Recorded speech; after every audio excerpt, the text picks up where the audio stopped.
Okay. Of March, Rabbi Levitt, Nefesh Hahaim. Nefesh Hahaim. Wow. Okay. And we are in the second chapter of Shar Gimel, where it starts V'al Zeh. It's all a notricon, Roshi Tevos. Hakavona, Darko, Razal, Hakadoshi. It's about 10. Yeah. 437. Okay. 477. 477. The last black bullet on the Right.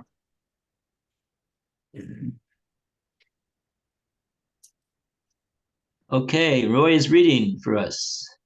All right, I'll start again from that black dot.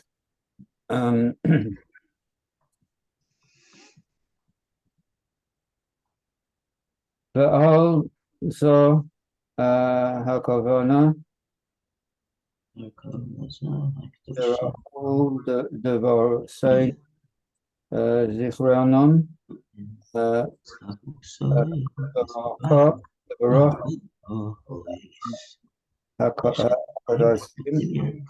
Sim Amisho Matil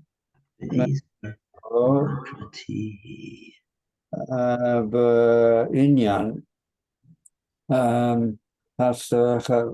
Russo Yisparach Laha Elamos Af She'ain Arech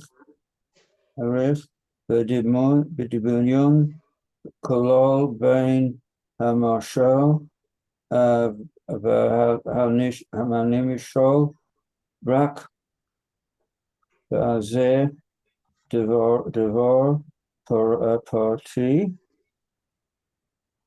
V'Ain Gam Zos Rak B'dimyon Ma. So far, it says, this is the meaning of Makom that our holy Chazal followed to provide analogies relating to the concept of God's connection to the worlds, even though there is no vague comparison whatsoever between the comparison and that being compared, except in respect of a specific abstracted detail.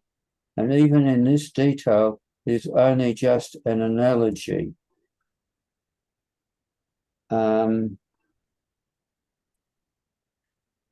Okay, so this is the point over here that we're running out of ways to really describe how it is that Hashem, being who Hashem is able to connect to the worlds. So the descriptions and the analogies that Chazal give us are not exact, but they give us somewhat of an idea, and so we should know that they're not exactly 100%. Why is it that we should know that? Why is it that we should know that? Because we have to realize that Hashem is just completely above and beyond. But we see over here, though, at the same time that Chazal took the effort to try to portray to us as much as they possibly could in a way that we could be able to understand it and accept it, that in the way that Hashem is, in fact, connects himself to the olamos, and that is the depths of the meaning of the word of the name that Hashem is Makom.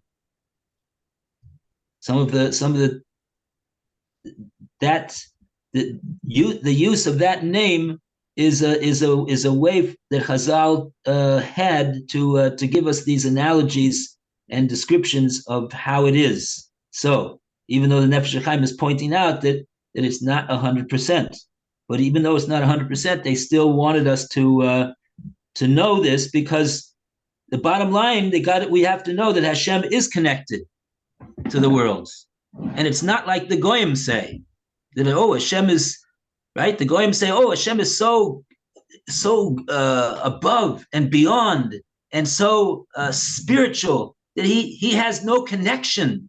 He has no connection to the world, even if we admit that he created the world. But he's not in. There's no such thing, according to them, as hashgacha pratis, that Hashem is in control, that he connects himself to the worlds. So lest we make the mistake that such people make.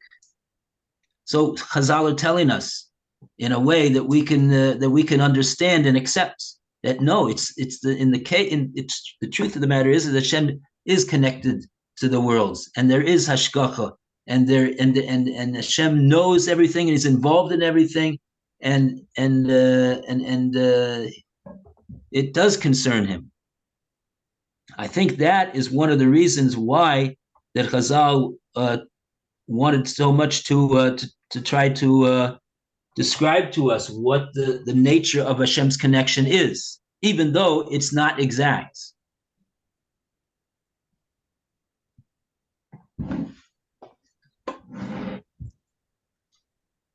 Okay. And we go to the next sentence. Wow, that was only a 3-line sentence. Wow. Baruch Hashem. Okay, now he's going to bring a source for what he's saying. Kamashikasab Araya Mahimna. Okay, who's got the place? Right in the middle of Perek Beis. It's the last line on page 477. Oh, very good. So, Lou, you want to read for us? Ukavo shekasuv biraya mehem na parashas Pinchas Reish Nun Zion Bet Reish Nun Hey Aleph V'im lemin da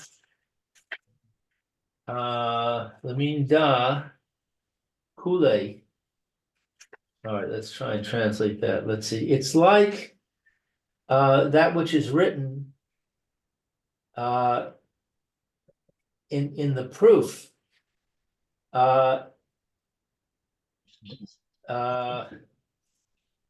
Let's see. I'm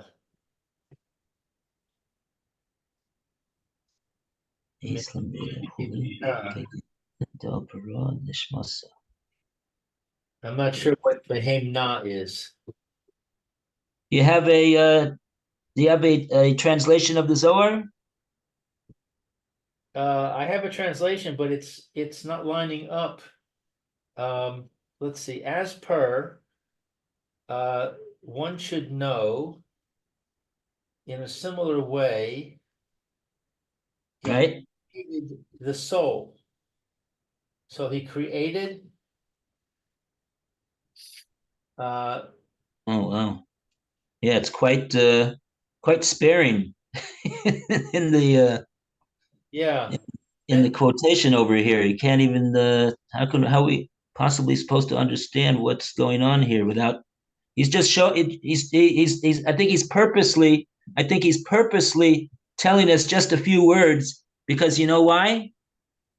He doesn't understand it himself. Because he doesn't want us to just sit here and not look up the source inside and read it in its entirety. Oh.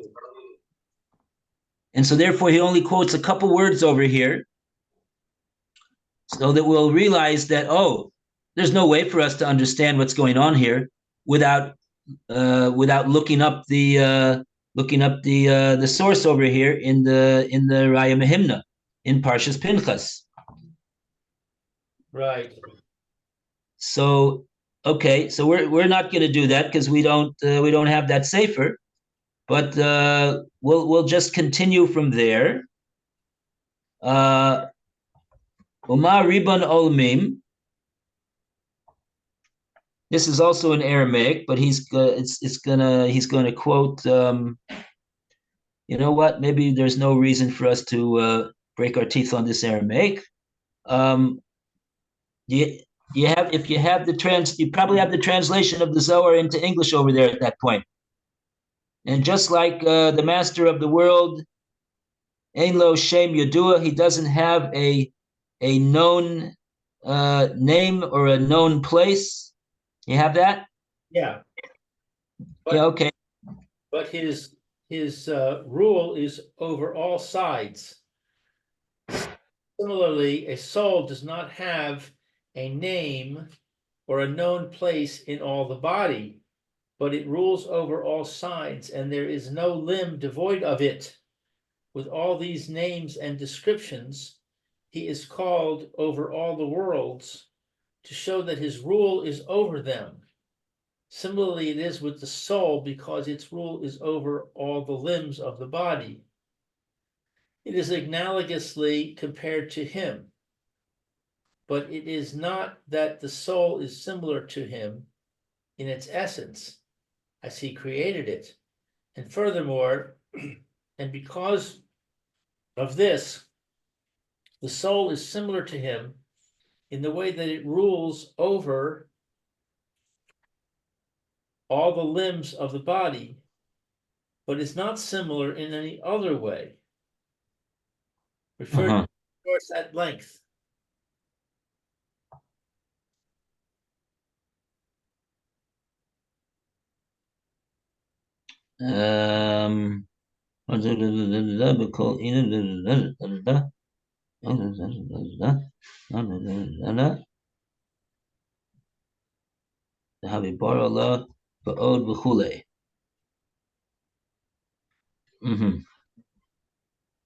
Yeah, okay, so that's the bottom line, right? The bottom line is you have to take a look over there. And what are we going to see when we look over there? Not much. Is over there the Zohar Raya Mehema? Yeah. Pinchas. What is that? Where is that? It's in the Zohar. Do you have it or not? No. I don't have a set of Zohar in my house. No. I don't even have a full set of the Navi now. I have to go get it, but I haven't done it yet. I have a few for him. Mm-hmm. So that's the first thing to do, and also Mishnayos. But in any case, so we see over here. We see over here an interesting thing. What's interesting is that the Zohar itself. These are the words of the Zohar that Lou read, the translated words. And even though we don't understand it, but the one thing that we do take out from it is that the Zohar itself is saying what Rav Chaim Volozhiner in Nefesh Hahaim is saying.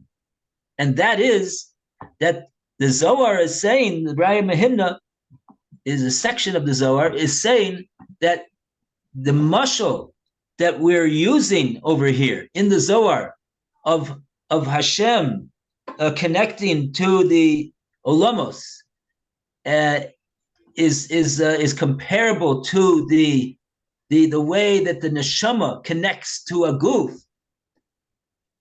and that is a comparison that is being put down over there in the Zohar.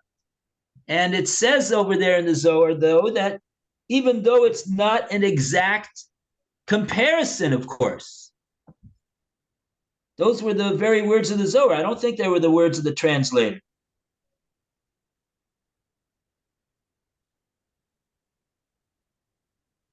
Af hanashama kach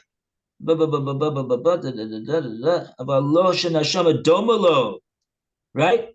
Avalo shahanashama domolo ba'atzmusoi sharehu bara osa. That's the Zohar itself. See, whenever we try to compare, make a comparison about Hashem, make an analogy, it's always going to be missing, really.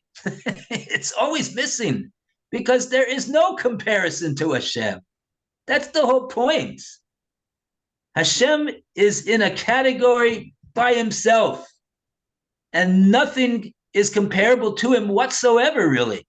But in a certain sense, we are still, we see the Zohar is still trying to make this comparison between Hashem and the universe and the neshama and the guf.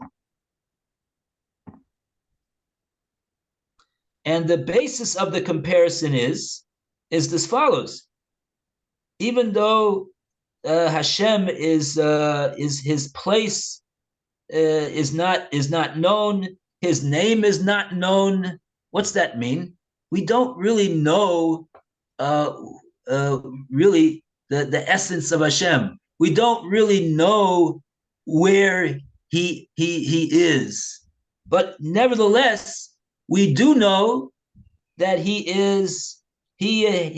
has dominion over everything in the entire universe, whether it be spiritual, whether it be physical. And the comparison to that the Zohar is making is the neshama to the guf. That even though the neshama we can't it also it's a bit its place is not clear, because place is a physical entity, and a neshama is not a physical entity. Obviously, its place is unclear, and the name, I don't know what that means. The name of neshama is not also not known, but it says that it's memshala, its dominion, its government. The government of the neshama over the guf is absolute. There's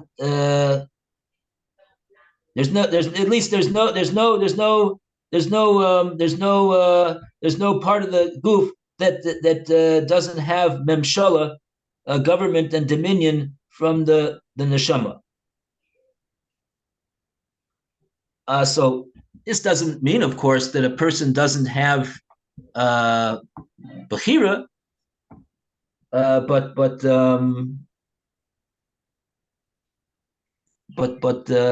what? Just like the people have bechira, there's such a thing as bechira, even though Hashem has absolute memshala, right? So we're not going to get into that. Okay, but this is here we see exactly from the Zohar the point that the Nefesh Hahaim is making.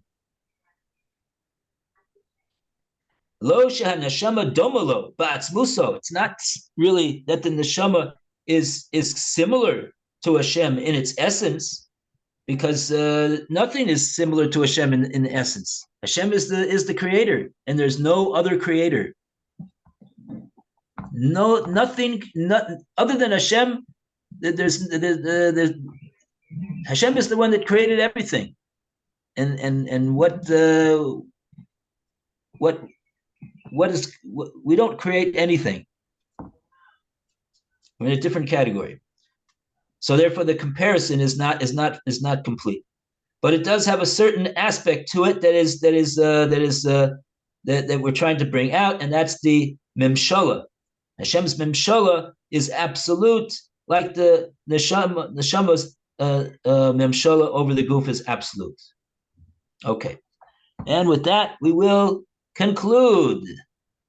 And we are continuing to try to get to understand this concept. Thank you so much, Rabbi. Have a good Shabbos. A good Shabbos. Shabbos, Lou. Goodbye. Good Shabbos, Alan, if you can hear me. I don't know. Wherever you are. Alan, where